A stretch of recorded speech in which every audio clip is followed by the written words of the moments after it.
Hello friends, good morning everyone. आप सबका फिर स्वागत है हमारे चैनल रिकैम साइंस में। जैसा कि हम लोग पी ब्लॉक एलिमेंट्स पढ़ रहे थे, उसी की सीरीज़ में ये हमारा चौथा वीडियो है। आज के वीडियो में हम लोग पूरा का पूरा कार्बन फैमिली के बारे में डिस्कस करेंगे। फॉर द इंट्रोडक्शन मैं आपको बता दूं कि मेरा नाम प्रेम है और मैंने BSMS dual degree programme IISER Mohali से किया है। और रिकैम साइंस यूट्यूब चैनल को अगर आपने अभी तक सब्सक्राइब ना किया हो तो सब्सक्राइब कर लीजिएगा। और इस PDF को पाने के लिए टेलीग्राम चैनल पे जो लिंक है शो हो रहा है, इस पे आप जाकर ज्वाइन कर सकते हैं। तो आज शुरू करते हैं हम लोग केमिस्ट्री को कार्बन फैमिली के बारे में। तो कार्बन फैमिली की बात करें तो ये पी ब्लॉक में आता है। कार्बन फैमिली पी ब्लॉक में आता है। ग्रुप 14 में ये आते हैं। इनको याद करने का एक ट्रिक मैंने बताया था, बाकी आप लोग अपना ट्रिक भी बना सकते हैं। कौन सिखाने गया सन की पागल को, इस तरह से हम लोग बना सकते हैं। तो ये ग्रुप 14 के एलिमेंट हैं। ये कार्बन है, ये सिलिकॉन है, ये जर्मेनियम है, ये SN है, ये PB है। तो इस तरह से ये एलिमेंट हैं। टोटल 5 एलिमेंट हैं ग्रुप 14 एलिमेंट में। अगर हम लोग बात करते हैं कि इनके कॉन्फ़िगरेशन की, अगर हम लोग बात करते हैं तो 1s2 2s2 2p14 में है तो 4 इलेक्ट्रॉन जाएगा। तो उसमें जाता है 1, इसमें जाएगा 2, तो टोटल 6 इलेक्ट्रॉन। तो इसमें हम देखते हैं कि टोटल कार्बन के पास में 6 इलेक्ट्रॉन होते हैं। तो आउटर मोस्ट में इसके पास 4 इलेक्ट्रॉन हैं। तो इसको हम लोग भर सकते हैं इस तरह से 2s px py pz। इस तरह से हम लोग कार्बन के कॉन्फ़िगरेशन को भर सकते हैं। लेकिन हमें पता है कि पीरियोडिक टेबल में इवन पी ब्लॉक में क्या कंप्लीट पीरियोडिक टेबल में जब हम टॉप टू बॉटम जाते हैं तो number of principal quantum number बढ़ता चला जाता है। जैसा कि हम देखते हैं इसमें मैक्सिमम प्रिंसिपल क्वांटम नंबर 2 है, तो यहाँ पे मैक्सिमम प्रिंसिपल क्वांटम नंबर 3 हो जाएगा, यहाँ 4 हो जाएगा, यहाँ 5 हो जाएगा, यहाँ 6 हो जाएगा। तो इस तरह से हम लोग समझ सकते हैं कि जब किसी न्यूक्लियस के चारों ओर प्रिंसिपल क्वांटम नंबर की संख्या बढ़ने लग जाती है तो एटम का साइज भी इंक्रीज करने लग जाता है। n=1, n=2, n=3, इस तरह से अगर हम बढ़ाते चले जाएं तो रेडियस भी बढ़ता चला जाता है और एटॉमिक साइज इंक्रीज होता है। तो इस तरह से हम लोग समझ सकते हैं कि जब हम टॉप टू बॉटम जाते हैं तो साइज कंटिन्यूसली इंक्रीज होता है because of increasing the principal quantum number n। तो इस तरह से हम लोग देखते हैं, अगर कार्बन की बात करें तो इसमें लास्ट इलेक्ट्रॉन 2p में जाता है। इसी तरह से अगर हम सिलिकॉन की बात करें तो इसमें लास्ट इलेक्ट्रॉन 3p में जाता है।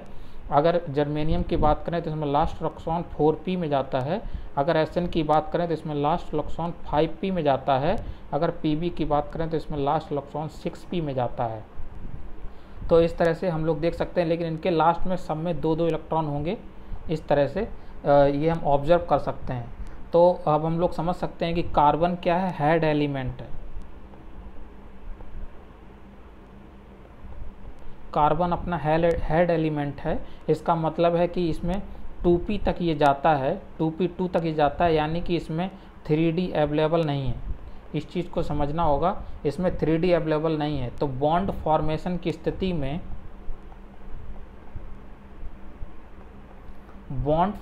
की स्थिति में 2s का इलेक्ट्रॉन निकल कर 2p में चला जाता है और अनपेयर्ड इलेक्ट्रॉन जो अवेलेबल दिखाई देते हैं वो 4 दिखाई देते हैं। यानी कि ये Cn नंबर 4 शो कर सकता है, यानी मैक्सिमम जो सिग्मा बॉन्ड हैं वो 4 बना सकता है। इसीलिए कार्बन की वैलेंसी जो है वो 4 पाई जाती है। तो ये चीज़ समझनी होगी हमें। अभी हम लोग कुछ डिटेल से बात कर लेते हैं कि इनके बारे में। तो जैसा कि हम लोग समझ पी ब्लॉक में टॉप में जाने पर ये नॉन मेटल में आते हैं, ये नॉन मेटल में आते हैं। जबकि टॉप टू बॉटम जाते हैं तो वैसे ही मेटालिक करैक्टर बढ़ने लग जाता है। तो आपकी NCERT में जो SI है उसको नॉन मेटल बोला गया है, लेकिन आज की अपडेटेड साइंस में SI को मेटलॉइड माना जाता है। तो ये महत्वपूर्ण चीज़ें थी। अब हम लोग कुछ ऑर्डर देख लेते हैं। अर्थ क्रस्ट में हम लोग पहले स्टडी कर चुके हैं कि ऑक्सीजन जो एलिमेंट है वो सबसे अधिक परसेंटेज में होता है, उसके बाद सिलिकॉन होता है, और थर्ड नंबर पे एल्युमिनियम होता है, और फोर्थ नंबर पे जो आता है वो Fe आता है। अगर हम बात करते हैं फिफ्थ नंबर पे तो कैल्शियम आता है। तो 1 2 3 4 5, और अगर 6 नंबर की बात करते हैं तो इसमें Mg आता है। अगर हम लोग 7th नंबर की बात करते हैं तो इसमें कार्बन आता है।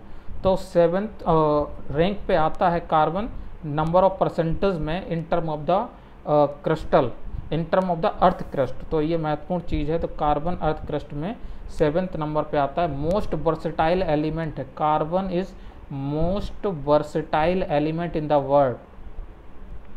Versatile element in the world, ये इम्पॉर्टेंट चीज़ है। अभी हम लोग थोड़ा डिस्कस करेंगे आगे। कार्बन की अगर हम बात करते हैं तो कार्बन के 2 आइसोटोप यूजुअली नेचर में देखे जाते हैं, वो हैं C12 और C13। ये नेचर में पाए जाते हैं। अगर हम लोग बात करेंगे C14 की तो C14 नेचर में नहीं मिलता है, ये रेडियो एक्टिव है। रेडियो एक्टिव है। C14 की हाफ लाइफ T1/2 5770 ईयर्स के अराउंड आती है। तो ये फैक्चुअल डाटा भी कभी कोई पूछ ले जाता है एग्जाम्स में। अगर हम लोग बात करेंगे अब हम लोग चलते हैं सिलिकॉन पे, सिलिकॉन SI एटम पे अगर हम लोग चलते हैं तो हम लोग यहाँ देख सकते हैं कि ये इमेज दी हुई है। ये एक्चुअल में नेचर में इस तरह से प्योर जो SI है वो इस तरह का दिखता है, इस तरह से। बाकी अगर नीचे वाले मेटल में जाते हैं तो जर्मेनियम की बात करें तो जर्मेनियम इतना शाइनिंग स्टोन रूप में दिखाई दे रहा है, प्योर फॉर्म में है। ऐसे ही स्टेनस SN की बात करते हैं तो उसका इमेज ये रहा, तो आप इसको भी देख लीजिएगा। तो ये कुछ इमेजेस हैं इसके बारे में। अगर हम लोग बात करते हैं SI के सोर्स क्या हैं, तो SI के जो सोर्स हैं वो सिलिकेट की फॉर्म में नेचर में दिखाई देते हैं, सिलिकेट की फॉर्म में नेचर में दिखाई देते हैं, और सिलिका की फॉर्म में भी नेचर में दिखाई देते हैं। ये मिनरल हैं SI के।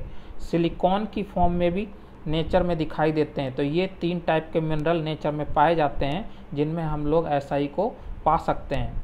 ऐसे ही अगर हम लोग नीचे जाते हैं तो इसमें SN आ जाता है। SN की अगर हम लोग बात करते हैं तो इसका जो मिनरल है वो है कैसिटेराइट। कैसिटेराइट इसको कहते हैं, ऑक्साइड है ये SnO2 का। इसका इमेज आप देख लीजिएगा, ये है कैसिटेराइट मिनरल है SnO2 इस तरह से। और ये जो इमेज है इसमें ये अब हम बात करते हैं Pb का मिनरल। तो Pb का जो मिनरल है वो है PbS। इसको गैलेना भी कहा जाता है, गैलेना भी कहा जाता है। तो आप इसका इमेज देखिएगा, ये गैलेना है, नेचर में पाया जाता है PbS की फॉर्म में। तो ये कुछ डिटेल्ड ऑब्जर्वेशन हो गई कार्बन फैमिली के बारे में। अभी अगर हम लोग बात करते हैं, इनकी कुछ केमिकल प्रॉपर्टी के बारे में, तो अगर हम लोग फिजिकल प्रॉपर्टी में बात करें तो जो SN है और Pb है, तो ये जो मेटल हैं वो सॉफ्ट मेटल हैं। तो जो गैलेना है और जो SN है ये सॉफ्ट मेटल में आते हैं, सॉफ्ट मेटल में। ये सॉफ्ट मेटल में देखे जाते हैं। अगर हम लोग इसी में बात करते हैं, अगर हम लोग इसमें बात करते हैं कि आयनाइजेशन एंथैल्पी की, तो हम लोग देखते हैं कि इसमें जो कॉन्फ़िगरेशन है 1s2 2s2 2p2, यानी कि एक इलेक्ट्रॉन इधर और बॉन्ड फॉर्मेशन की स्थिति में एक इलेक्ट्रॉन इधर। तो इस तरह से हम लोग देख पाते हैं कि इसमें 4 इलेक्ट्रॉन है। तो ये मैक्सिमम जो इलेक्ट्रॉन का आयनाइजेशन है वो 4 आयनाइजेशन एंथैल्पी दिखाएगा। तो यानी कि IE1 IE2 IE3 IE4, अगर इनका एडिशन की हम लोग बात करते हैं तो ये बहुत ज़्यादा आता है। Delta H is very high for non metal, या फिर हम कह सकते हैं P ब्लॉक में टॉप एलिमेंट के लिए,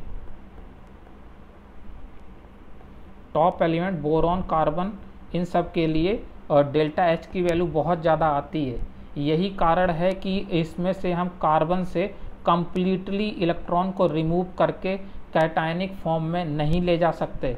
तो इसलिए ये जो कार्बन है वो नेचर में कोवैलेंट नेचर शो करता है, कोवैलेंट बॉन्ड फॉर्मेशन करता है। इसकी वर्सटाइलिटी इतनी ज़्यादा है कार्बन की कि इसकी वजह से एक स्पेशल ब्रांच कार्बन की खोली गई है जिसे ऑर्गेनिक केमिस्ट्री कहते हैं। उसके अंतर्गत हम लोग कार्बन के और कोवैलेंट कंपाउंड फॉर्मेशन को देखते हैं। जैसे CH4 एक एग्जाम्पल है, ये कोवैलेंट कंपाउंड है। इसी तरह से हम देख सकते हैं इसी में CH3 CH3, इस तरह से कोई भी अनसैचुरेटेड कंपाउंड भी हम लोग इसमें देख सकते हैं, जैसे CH2 डबल बॉन्ड CH2, ये सब कोवैलेंट कंपाउंड हैं। तो आप समझ सकते हैं कि ये नॉन मेटल से बने हैं, इसीलिए कोवैलेंट फॉर्मेशन करते हैं बिकॉज ऑफ डेल्टा एच इनका बहुत ज़्यादा हाई होता है।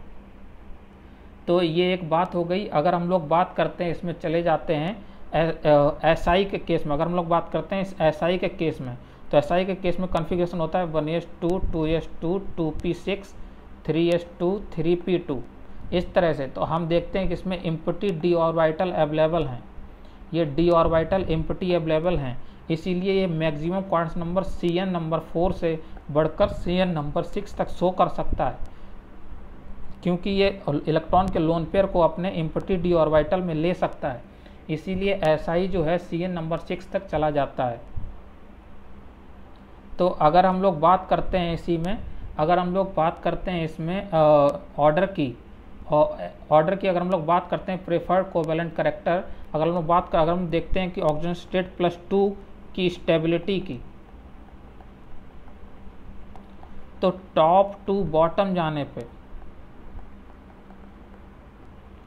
+2 ऑक्सीडेशन स्टेट की स्टेबिलिटी बढ़ती है, स्टेबिलिटी बढ़ती है। जैसे carbon Si Ge Sn Pb, तो अगर हम लोग बात करें कि PbCl4 PbCl2, तो इसमें से PbCl2 ज़्यादा स्टेबल है एज कम्पेयर टू PbCl4। लेकिन वहीं पे अगर हम बात करें SnCl4 SnCl2, तो इसमें SnCl4 ज़्यादा स्टेबल है एज कम्पेयर टू SnCl2, यानी कि ये +4 में ज़्यादा स्टेबल है एज कम्पेयर टू +2। इसका मतलब है कि Sn जो है अपने इलेक्ट्रॉन को दे सकता है ईजिली, यानी कि रिड्यूसिंग टेंडेंसी शो करता है, इसीलिए ये रिडक्शन में यूज किए जाते हैं। Sn को हम लोग देखेंगे स्टीफन रिएक्शन में भी यूजली यूज किया जाता है ये रिडक्शन के लिए। तो ये कुछ केमिकल प्रॉपर्टी की डिटेल हुई इसके बारे में। अगर हम लोग बात करते हैं और डिटेल से ऑक्सीडेशन स्टेट की, तो हम लोग देख सकते हैं इसे कार्बन है, Si है, Ge है एंड Sn है, Pb है। तो हम लोग देख सकते हैं कि Sn Pb जो है वो +2 स्टेट फेवर करते हैं, और Pb जो है +2 +4 दोनों ही फेवर करते हैं, लेकिन जो Pb है वो +2 में ज़्यादा स्टेबल है, +4 में कम स्टेबल है। लेकिन जब Sn की बात करते हैं तो वो +2 में कम स्टेबल है, और जबकि +4 में ज़्यादा स्टेबल है। तो ये इम्पोर्टेंट चीज़ है। जबकि अगर हम बात करते हैं Si और Ge की, इनकी बात करते हैं तो +4 को ज़्यादा फेवर करते हैं, ऑक्सीडेशन स्टेट +4 को ज़्यादा फेवर करता है कार्बन, Si और Ge। तो ये कुछ महत्वपूर्ण बात हुई जो आपने इनके बारे में कुछ केमिकल प्रॉपर्टी देखी है। यही कारण है कि SnCl2 जो है वो SnCl4 में जाना प्रेफर करता है, इसीलिए SnCl2 को जब हम कैटालिस्ट के रूप में लेते हैं तो ये इलेक्ट्रॉन को रिलीज कर देता है, 2 इलेक्ट्रॉन को रिलीज करके Sn+4 में चला जाता है और रिड्यूसिंग टेंडेंसी शो करता है,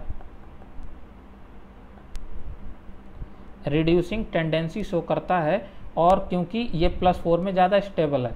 तो ये कुछ बात हो गई इसके कैटालिटिक बिहेवियर की, इसीलिए इसको कैटालिस्ट के रूप में भी यूज किया जाता है ऑर्गेनिक केमिस्ट्री में, स्पेशली ऑर्गेनिक केमिस्ट्री में।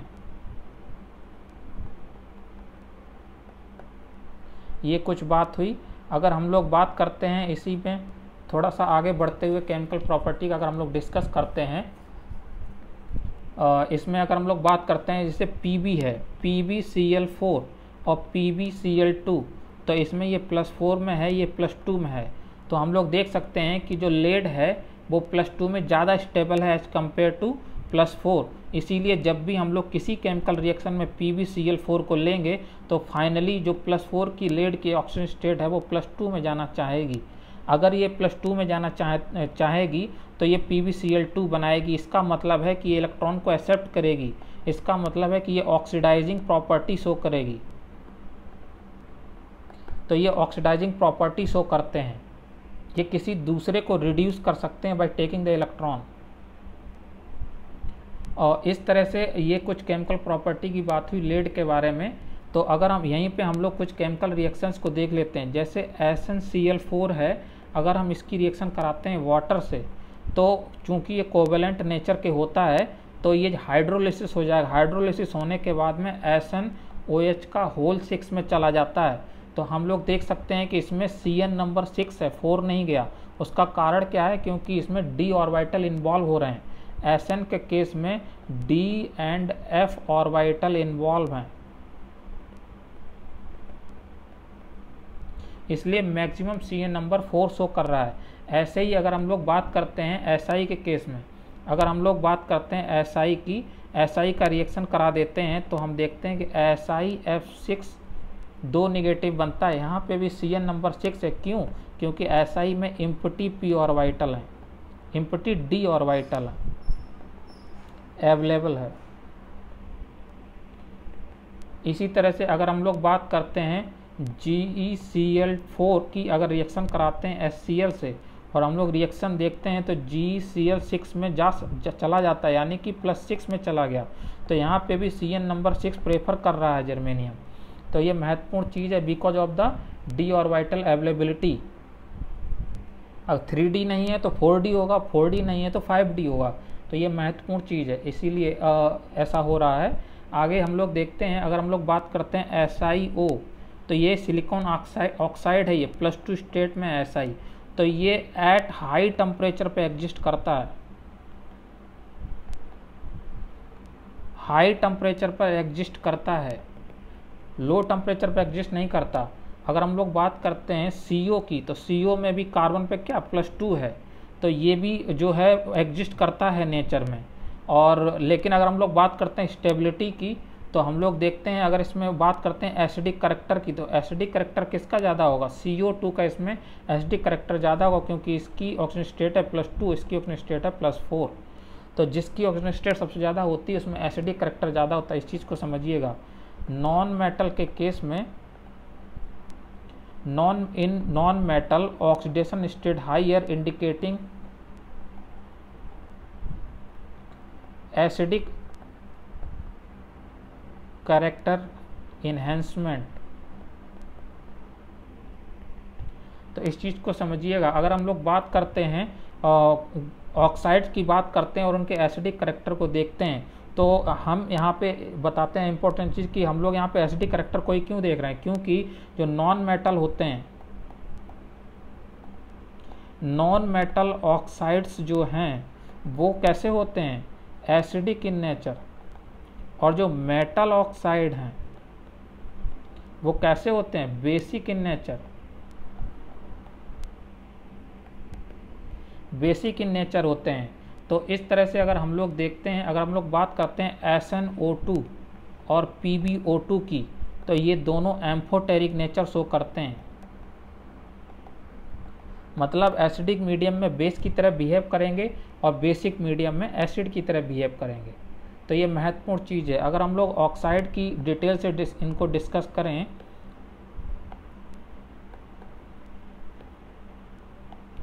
अगर हम लोग ऑक्साइड को डिटेल डिस्कस करें तो CO है, इसी तरह से SiO है, इसी तरह से GeO है, इसी तरह से SnO है, इसी तरह PbO है। अगर हम लोग इनमें देखें तो ये CO जो है वो न्यूट्रल मॉलिक्यूल है। अगर हम लोग बात करते हैं Ge की, तो ये एसिडिक है मेटालॉइड होने की वजह से। बाकी अगर हम लोग बात करते हैं, लास्ट में चले जाते हैं, तो ये मेटालिक करैक्टर शो करते हैं नीचे जाके, तो ये एम्फोटेरिक हैं।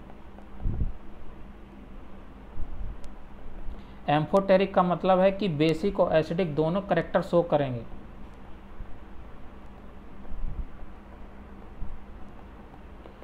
तो ये तो बात हो गई P ब्लॉक कार्बन फैमिली के ऑक्साइड्स के बारे में।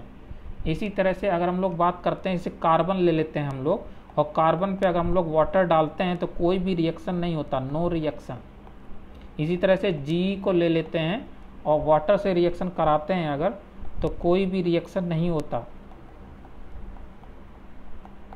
इसको हम लोग नॉर्मली इस रिएक्शन को तो हम लोग डेली लाइफ में भी ऑब्जर्व करते हैं। जैसे कि जो कार्बन यूजली जब मोमबत्ती जलती है उसके बाद जो कार्बन बच जाता है, उस कार्बन पे आप पानी डालिएगा तो भी वो कार्बन ही रहेगा। तो इसका मतलब है कि कोई रिएक्शन नहीं हो रहा है, नो केमिकल चेंज।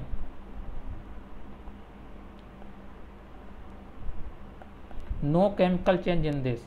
ऐसी तरह से अगर हम लोग बात करते हैं एसएन मेटल को लेते हैं, प्योर मेटल को, और वाटर से ट्रीट कराते हैं तो ये SnO2 में चली जाती है और हाइड्रोजन गैस रिलीज होती है।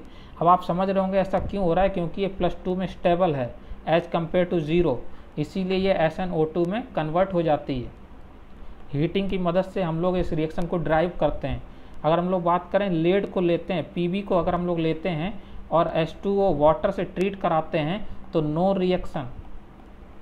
तो क्वेश्चन ये आता है कि जब Sn भी मेटल है, Pb भी मेटल है, जब Sn एम्फोटेरिक हैं, अगर Sn रिएक्ट करके अगर SnO2 दे रहा है तो Pb भी रिएक्ट करके PbO2 टाइप देना चाहिए, लेकिन नहीं बनता। उसका कारण क्या है? उसका कारण है प्रोटेक्टिव लेयर का फॉर्मेशन हो जाता है, प्रोटेक्टिव लेयर फॉर्मेशन होता है किसकी? ऑक्साइड की। इसीलिए रिएक्शन केमिकल रिएक्शन में नहीं जाता। अगर हम लोग अब बात करते हैं कार्बन फैमिली के हैलाइड के बारे में, कार्बन फैमिली हैलाइड्स के बारे में अगर हम लोग बात करते हैं तो हम लोग देख सकते हैं कि जैसे मान लीजिए इसमें दो तरह के हैलाइड्स मिलते हैं, MX2 और MX4, इस तरह के, मतलब +2 और +4, इस तरह के हैलाइड मिलते हैं। तो MX2 टाइप के हैलाइड को हम लोग देख सकते हैं, जैसे PbCl2, SnCl2, GeCl2, इस तरह के हैलाइड पाए जाते हैं। लेकिन CCl2 टाइप का हैलाइड नहीं होता है, SiCl2 टाइप का कोई हैलाइड नहीं होता है। तो उसका कारण क्या है? 4 वैलेंसी ये शो करते हैं। बाकी नीचे जाते हैं तो जैसा कि हम लोग पहले डिस्कस कर चुके हैं, तो क्या होता है कि जो +2 स्टेट है वो स्टेबल होने लग जाती है। इसीलिए Pb इसमें +2 में है, ये भी +2 में है, ये भी +2 में है, तो ये स्टेबल हो रहे हैं। लेकिन अगर हम लोग बात करते हैं +4 की, तो ये कार्बन से ही मिलना चालू हो जाता है। जैसे CCl4 ये स्टेबल मॉलिक्यूल है, SnCl4 ये स्टेबल मॉलिक्यूल है। अगर हम बात करते हैं GeCl4 तो स्टेबल मॉलिक्यूल। अगर हम करते हैं SiCl4 तो ये भी स्टेबल मॉलिक्यूल है। तो ये सारे +4 में। तो इसलिए हम लोग देखते हैं कि टॉप टू बॉटम जाने पे +4 स्टेट के सारे ही हैलाइड मिल रहे हैं MX4 टाइप के। लेकिन जब हम बात करते हैं MX2 टाइप की तो कार्बन का नहीं मिलता है, G का भी नहीं मिलता है। तो इस तरह से हम लोग देखते हैं PbCl2 मिलेगा, SnCl2 मिलेगा, GeCl2 मिलेगा। तो ये अवेलेबल होते हैं स्टेबल नेचर में। तो इस तरह से हम लोग ऑब्जर्व कर सकते हैं कि इनके हैलाइड की स्टेबिलिटी को। तो अगर हम लोग बात करते हैं, अब हमें पता है कि जो हैलाइड होते हैं, जो P ब्लॉक में अगर हम बात करते हैं कि मान लीजिए कि कोई एलिमेंट E है और उसके साथ में हैलाइड X लगा हुआ है, तो है X क्या होता है? X होता है नॉन मेटल। नॉन मेटल होता है तो ये क्या है? इसकी इलेक्ट्रोनिगेटिविटी ज़्यादा होती है। और इधर क्या है? P ब्लॉक का है, जैसे कार्बन है। उसके बाद में हम बात करते हैं SI है, तो इनकी भी क्या है? नॉन मेटल है, इनकी भी इलेक्ट्रोनिगेटिविटी रिलेटिवली हाई है।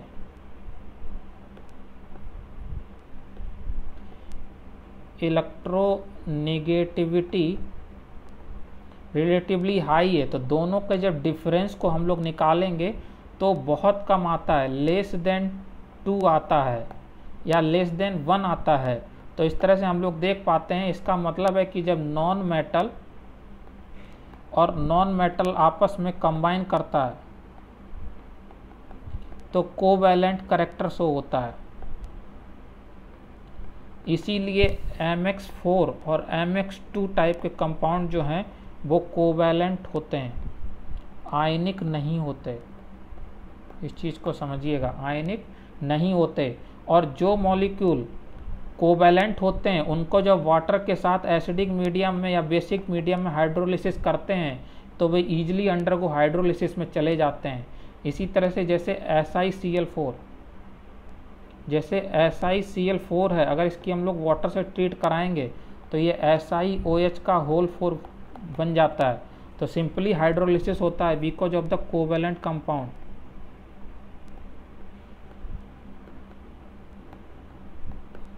तो इस तरह से अगर हम लोग बात करते हैं लास्ट में, अगर हम लोगों को इस चीज़ को समझना होगा कि अगर हम लोग बात करते हैं जैसे कार्बन है, कार्बन, सिलिकॉन, फिर उसके बाद में आ जाता है जर्मेनियम, फिर आ जाता है Sn, फिर आ जाता है Pb। तो अगर हम लोग बात करते हैं इसमें इलेक्ट्रोनिगेटिविटी की, तो इलेक्ट्रोनिगेटिविटी क्या होती है, टॉप टू बॉटम जाने पे डिक्रीज करती है, डिक्रीज करती है। वहीं पे अगर हम लोग हैलाइड की बात करते हैं तो fluorine, chlorine, bromine, iodine, astatine, अगर हम लोग इनकी बात करते हैं तो हम लोग इसमें देख सकते हैं कि जो इलेक्ट्रोनिगेटिविटी है वो टॉप टू बॉटम जाने पे डिक्रीज करती है, डिक्रीज करती है इस तरह से। इसीलिए अगर हम लोग बात करते हैं तो आयनिक कंपाउंड अगर बनाना हो, जैसे आयनिक कंपाउंड अगर बनाना हो तो उसके लिए लार्ज डिफरेंस होना चाहिए, large difference for electronegativity between elements. तो अगर हम लोग बात करते हैं कि जैसे मान लो कार्बन का फ्लोरीन के साथ मेटल बनाते हैं और क्लोरीन के साथ बनाते हैं तो CCl4 टाइप का, तो ये कोवैलेंट है। क्यों? क्योंकि इनकी इलेक्ट्रोनिगेटिविटी में डिफरेंस ज़्यादा नहीं होगा। तो सबसे ज़्यादा इलेक्ट्रोनिगेटिव डिफरेंस कहाँ पे देखा जाता है, जब कार्बन आयोडीन के साथ बनाए और PbF के साथ में बनाए तो इलेक्ट्रोनिगेटिविटी का डिफरेंस सबसे ज़्यादा देखा जाता है।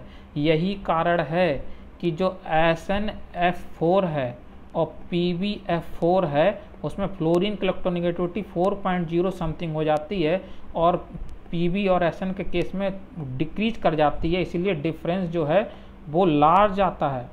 लार्ज डिफरेंस आने की वजह से SnF4 PbF4 आयनिक फॉर्म में होते हैं, यानी कि SnF+4 और F4 निगेटिव, इसी तरह Pb+4 और F4 निगेटिव। तो इस तरह से आयनिक कंपाउंड पाए जाते हैं। तो अब आप समझ गए होंगे। एक इम्पॉर्टेंट चीज़ और है कि नेचर में PbI4 एग्जिस्ट नहीं करता। उसका कारण क्या हो सकता है, क्योंकि टॉप टू बॉटम जाने पे एक प्रॉब्लम ये है, टॉप टू बॉटम जाने पे साइज बढ़ता है, साइज इंक्रीज करता है। इसी तरह से एक्स हैलाइड की बात करें तो फ्लोरीन, क्लोरीन, ब्रोमीन, आयोडीन, तो इसमें भी साइज इंक्रीज करता है।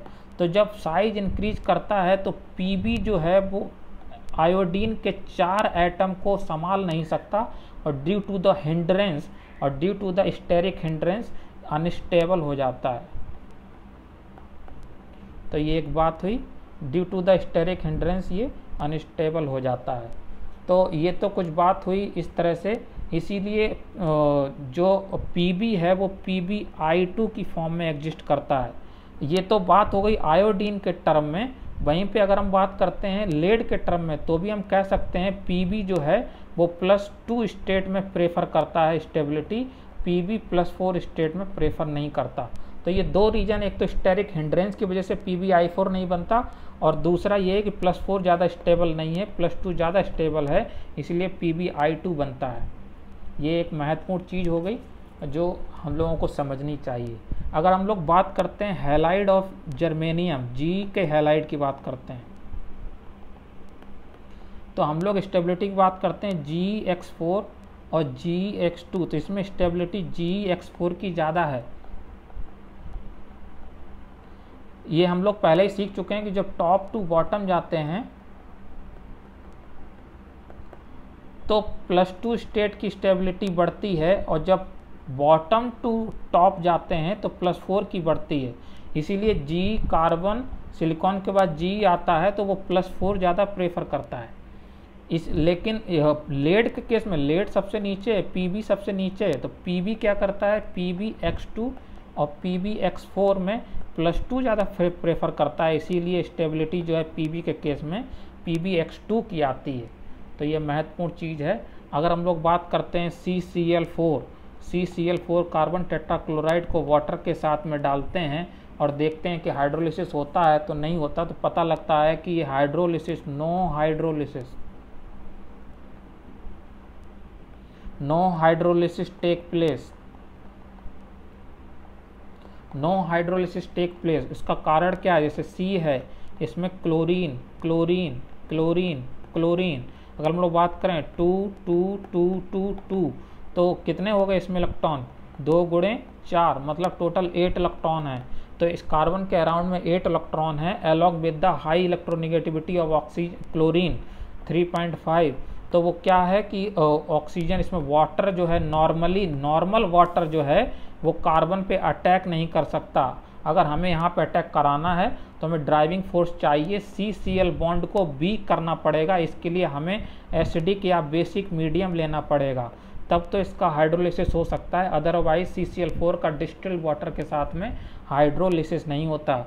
लेकिन SiCl4 को जो हम वाटर के साथ ट्रीट कराते हैं डिस्टिल्ड वाटर के साथ, तो SiCl4 हाइड्रोलिसिस में चला जाता है। अब ये हाइड्रोलिसिस में क्यों जाता है आप इस चीज़ को समझिएगा, क्योंकि Si जो है वो टेट्राहेड्रल फॉर्मेट में होता है। तो यहाँ पे क्लोरीन ये 4 एटम इस तरह से लगे हुए हैं, लेकिन सिलिकॉन का कॉन्फ़िगरेशन क्या है, 1s2 2s2 2p6 3s2 3p2 और इसमें D। तो ये D ऑर्बिटल इसमें इम्पटी हैं। इसीलिए जो ऑक्सीजन का वाटर का ऑक्सीजन का लोन पेयर है वो इन ऑर्बिटल्स में कोऑर्डिनेट कर सकता है। इसीलिए बारी बारी से ये CCl बॉन्ड टूट जाते हैं और ये SiCl4 जो है वो हाइड्रोलिसिस में जाके SiOH का होल 4 और SiH2O का होल 6+4 इस तरह का कॉम्बिनेशन बनाता है। तो इस चीज़ को आप समझिएगा।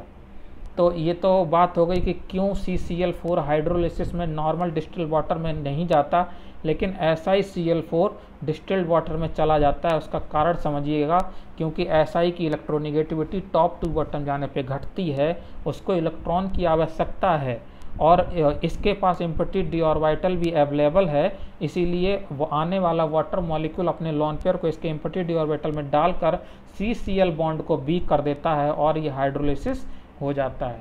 तो ये तो बात हो गई SiCl4 के हाइड्रोलिसिस के बारे में। अगर हम लोग बात करते हैं इसी तरह से जो हैलाइड है, सिलिकॉन के हैलाइड की बात करते हैं, तो SiF6 स्टेबल है। क्यों स्टेबल है, इम्पटी d ऑर्बिटल की वजह से Cn नंबर 6 को बियर कर सकता है। SiCl4 लेकिन नहीं बनता। तो ये प्रश्न भी कई बार कॉम्पिटिटिव एग्जाम में पूछा जाता है कि जब SiF6 बन सकता है तो SiCl4 क्यों नहीं बनता। उसका कारण है क्योंकि एक तो HCl क्लोरीन है, क्लोरीन का साइज बड़ा है, साइज बिग है। वैसे ही अगर हम बात करते हैं Si का, तो इसका भी साइज बढ़ता है, टॉप टू बॉटम जाने पे साइज इंक्रीज करता है। वहीं पे अगर हम लोग कंपेयर करना चाहें तो जैसे फ्लोरीन है, इसको कंपेयर करें इलेक्ट्रॉन 1s2 2s2 2p5। अगर हम क्लोरीन की बात करते हैं तो 1s2 2s2 2p6 3s2 3p5। तो ये दोनों के इलेक्ट्रॉनिक कॉन्फ़िगरेशन है। वहीं पे अगर हम लोग बात करते हैं Si की, तो Si का इलेक्ट्रॉनिक कॉन्फ़िगरेशन क्या है, 1s2 2s2 2p6 3s2। तो ये कॉन्फ़िगरेशन है। तो इस तरह से हम लोग देख पाते हैं कि इसमें जो d ऑर्बिटल है, जो 3p है, इसका क्लोरीन का जो 3p है वो वीक ओवरलैप करता है, लेकिन जो 2p है क्लोरीन का वो स्ट्रॉन्ग ओवरलैप करता है सिलिकॉन के केस में। इसीलिए इसमें 2p ऑर्बिटल स्ट्रॉन्ग ओवरलैपिंग करता है, इसीलिए इसमें SiF6 फॉर्मेट होता है, लेकिन SiCl6 फॉर्मेट नहीं बनता है। तो ये महत्वपूर्ण चीज़ है। अब हम लोग चलते हैं कुछ कार्बन के बारे में डिस्कस करेंगे डिटेल से, क्योंकि ये इतना इम्पोर्टेंट है कि इस पर एक अलग से फील्ड खोली गई है ऑर्गेनिक केमिस्ट्री के नाम से। तो कार्बन की बात करते हैं तो इसकी हम लोग प्रॉपर्टी की कुछ बात कर लेते हैं। अगर हम लोग इसमें कुछ प्रॉपर्टी की बात करते हैं तो पहला इसमें है कि हाई आयनाइजेशन एंथैल्पी है। हाई आयनाइजेशन एंथैल्पी की वजह से कोवैलेंट बिहेवियर शो करता है कार्बन। अगर हम लोग बात करते हैं कार्बन की तो ये हाई इलेक्ट्रोनेगेटिविटी है, लगभग 2.5 होती है। तो हाई इलेक्ट्रोनेगेटिविटी का मतलब है कि ये इलेक्ट्रॉन देगा नहीं, लेना चाहता है।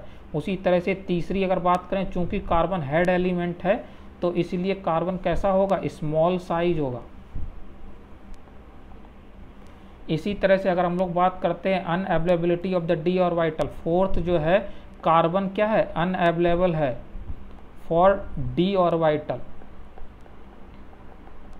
इसीलिए ये Cn नंबर 6 को शो नहीं कर सकता, Cn नंबर 4 शो करता है, वैलेंसी +4 शो करता है इस तरह से। तो ये +2 भी शो करता है CO के केस में, CO2 के केस में +4, CH4 के केस में +4। तो ये तो बात हो गई कुछ इसकी वैलेंसी के बारे में। तो इसी तरह से हम लोग देख पाते हैं, अगर मान लीजिए बात करते हैं हम कि कार्बन से ही बॉन्ड यूजली कैटिनेशन की प्रॉपर्टीज में पाई जाती है। कार्बन से ही बॉन्ड बनाने की ज़्यादा प्रेफर करता है, उसका कारण भी आप सुनिएगा।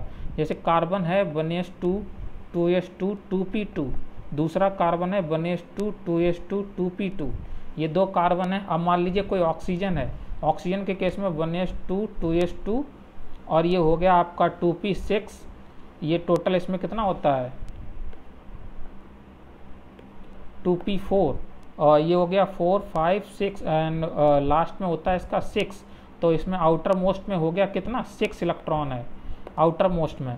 तो इस तरह से हम लोग देख पाते हैं कि ऑक्सीजन है। इसी तरह से अगर हम लोग टॉप नीचे चले जाते हैं अदर किसी एलिमेंट से तो उसमें 3p मिलने लग जाते हैं, उस 4p मिलने लग जाते हैं, लेकिन C के केस में 2p मिलते हैं। तो हमें पता है कि जो गुड ओवरलैपिंग है, गुड ओवरलैपिंग जो है वो 2p की बेटर होती है as compare to 2p 3p और 2p 4p इस तरह से। इसीलिए जो पाई बॉन्डिंग पाई जाती है कार्बन की, जैसे CO के केस में दोनों ही हेड एलिमेंट हैं, इसलिए इसमें C double bond triple bond O, यहाँ पे प्लस यहाँ पे नेगेटिव। तो ये जो पाई बॉन्ड है वो किस तरह का है, p पाई टाइप का, p पाई टाइप का बॉन्डिंग है। अगर हम लोग बात करते हैं यहीं पे C डबल बॉन्ड S की, तो ये किस तरह का बॉन्डिंग है, इसमें क्या है एम्प्टी d ऑर्बिटल है 3d का। तो ये किस प्रकार का बॉन्डिंग है, p पाई d पाई टाइप का पाई बॉन्डिंग है इसमें। तो ये तो कुछ बात हो गई इनकी बॉन्डिंग के बारे में। अगर हम लोग बात करते हैं बॉन्ड एंथैल्पी की, तो आप देखिएगा कि कार्बन का कार्बन के साथ, सिलिकॉन का सिलिकॉन के साथ, G का G के साथ में, SN का SN के साथ में अगर हम लोग देखते हैं, और मुझे पता है कि टॉप टू बॉटम जाने पे साइज कैसा होता है, इंक्रीज करता है।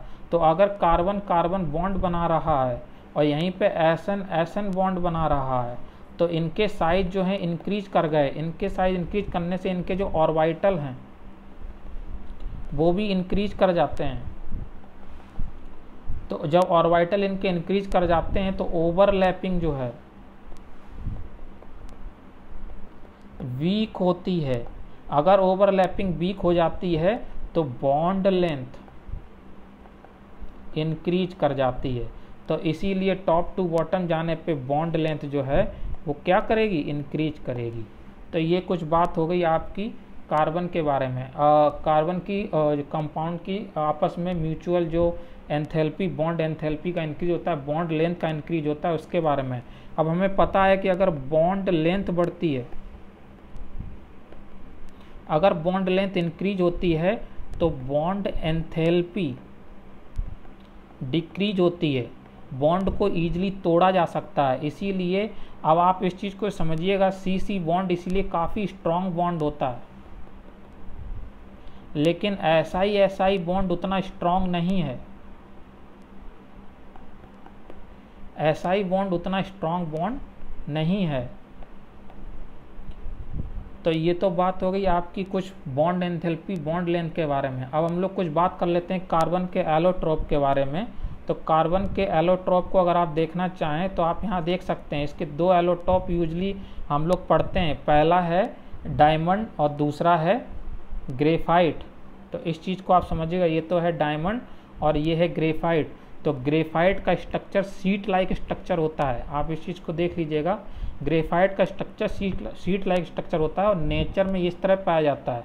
हम लोग डेली लाइफ में भी पेंसिल की नोक में जो होता है वो ग्रेफाइट ही होता है, और इसी सीट लाइक स्ट्रक्चर की वजह से वो पेंसिल पेज पर स्लिपरी हो जाती है। इसी की टेंडेंसी की वजह से, ग्रेफाइट के सीट लाइक स्ट्रक्चर की टेंडेंसी की वजह से हम लोग A4 साइज के पेज पर पेंसिल से लिख सकते हैं। तो ये तो ग्रेफाइट के बारे में है।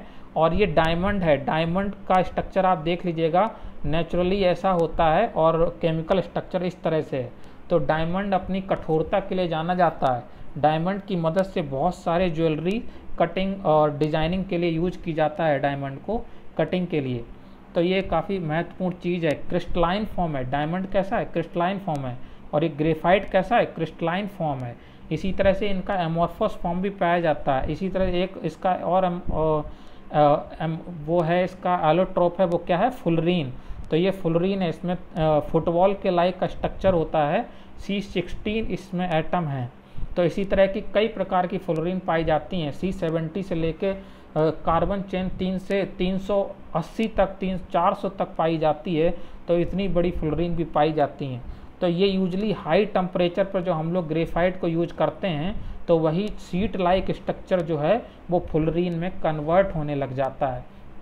तो इस चीज़ को समझिएगा। अगर हम लोग बात करते हैं कि डायमंड में स्ट्रक्चर किस तरह से होता है, तो इस कार्बन के आसपास जो डायमंड है उसमें हाइब्रिडाइजेशन sp3 है। sp3 का क्यों है, क्योंकि 1 2 3 4 4 सिग्मा है इसमें। तो डायमंड जो है 3 डायमेंशनल स्ट्रक्चर है इसका, ये महत्वपूर्ण चीज़ है। डायमंड क्या है, 3D का ज्योमेट्रिकल स्ट्रक्चर है इसका। और इसकी एक खास प्रॉपर्टी है कि it has directional bond, directional covalent bond. तो diamond has directional covalent bond. तो आप देख सकते हैं किस तरह से हम इसके नीचे और भी इसी तरह के बॉन्ड फॉर्मेशन को इंक्रीज कर सकते हैं। इसी तरह से इसको भी इंक्रीज कर सकते हैं। तो ये देखा जाता है, ये क्या है, एक डायरेक्शन में यूजली कोवैलेंट बॉन्ड इंक्रीज होते चले जाते हैं, इसीलिए इसको कहते हैं कि ये डायरेक्शनल बॉन्ड है। डायरेक्शनल बॉन्ड, डायरेक्शनल बॉन्ड हैं। तो ये तो बात हो गई आपकी कुछ ग्रेफाइट के बारे में और डायमंड के बारे में। अब हम लोग कुछ बात करते हैं ग्रेफाइट के बारे में। तो आपका ग्रेफाइट किधर है, ये रहा। तो ये ग्रेफाइट का स्ट्रक्चर कैसा होता है, सीट लाइक स्ट्रक्चर होता है।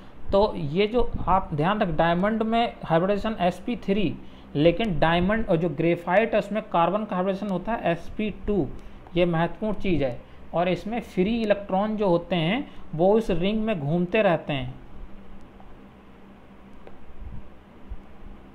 तो फ्री इलेक्ट्रॉन इसमें घूमते रहते हैं, इसीलिए ग्रेफाइट जो है वो इलेक्ट्रिक कंडक्टिव होता, कंडक्टिंग होता है नेचर में। डीलोकलाइजेशन होता है इलेक्ट्रॉन्स का, इसलिए इलेक्ट्रिकली कंडक्टिव होता है। और अगर हम बात करते हैं ये सीट लाइक स्ट्रक्चर होते हैं, तो जैसे 2 सीटें हैं 1 2 3 4, तो ये वॉन्डर वाल फोर्स से आपस में जुड़ी रहती हैं। तो ये जो ग्रेफाइट की लेयर्स हैं वो वॉन्डर वाल अट्रैक्शन से जुड़ी होती हैं, फोर्सेस से। तो आप देख सकते हैं कि इनके बीच की जो बॉन्ड लेंथ है वो 2.5D के अराउंड पाई गई है। तो अगर हम लोग बात करें कि इसमें एक्सरे क्रिस्टलोग्राफी से 2 तरह की बॉन्ड लेंथ देखी जाती है, एक तो CC टाइप की बॉन्ड लेंथ और दूसरी देखी जाती है CC वॉन्डर वाल बॉन्ड लेंथ, 2 चेन के बीच की। तो इस तरह से ये आइडेंटिफाई किया गया कि इसका स्ट्रक्चर जो है वो सीट लाइक स्ट्रक्चर होता है। 2D स्ट्रक्चर है इसका, 2D सीट होती है, जबकि डायमंड की 3D सीट होती है। और ग्रेफाइट की जो कंडक्टिंग है इलेक्ट्रिसिटी को लेकर, और इसी तरह से सॉफ्ट होती है, स्लिपरी होती है ये सीट लाइक स्ट्रक्चर। और ये टेम्परेचर इसका जो है हाई होता है। अगर हम इसका हाई कर देंगे तो इस ग्रेफाइट को लुब्रिकेंट के रूप में भी यूज किया जाता है। जैसे बहुत सारी इंडस्ट्री हैं जहाँ पे हाई टेम्परेचर पे हमें लुब्रिकेंट की आवश्यकता होती है, तो ऐसे मटेरियल की आवश्यकता होती है जो ज़्यादा टेम्परेचर बियर कर जाए, मेल्ट ना हो, तो इसीलिए ग्रेफाइट को लुब्रिकेंट के रूप में भी यूज किया जाता है।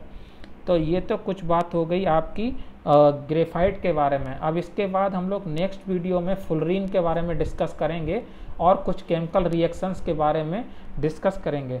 आप लोग इस वीडियो को सुनकर फीडबैक दीजिएगा कि आपको ये हमारा कंटेंट कैसा लगा, और हमारे चैनल को आप सब्सक्राइब कर लीजिएगा, लाइक शेयर कमेंट जरूर कीजिएगा। Thank you so much friends.